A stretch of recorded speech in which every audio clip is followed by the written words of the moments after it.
وقتی از یه رابطه جدا میشی، مغزت وارد یه فاز ویژه میشه به اسم سم‌زدایی احساسی. همون بخشایی از مغز که وقتی یکی رو دوست داشتی فعال بودن، حالا با نبود دوپامین و کاهش انگیزه دست و پنجه نرم میکنن. حس شبیه ترک یه ماده اعتیادآوره. خواب به هم میریزه، اشتها کم و زیاد میشه، حتی گاهی درد جسمی حس میکنی. اما خبر خوب، مغز فوق‌العاده انعطاف پذیره. اگه 21 روز بهش ورودی‌های مثبت بدی، دوباره به تعادل برمیگرده. راهکارهاش ساده ولی قدرتمندن.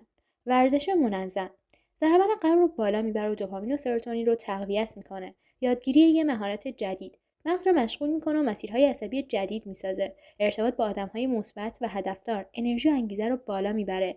مدیتیشن یا تمرین ذهن‌آگاهی استرس رو کم میکنه و سیستم پاداش مغز رو متعادل نگه میداره.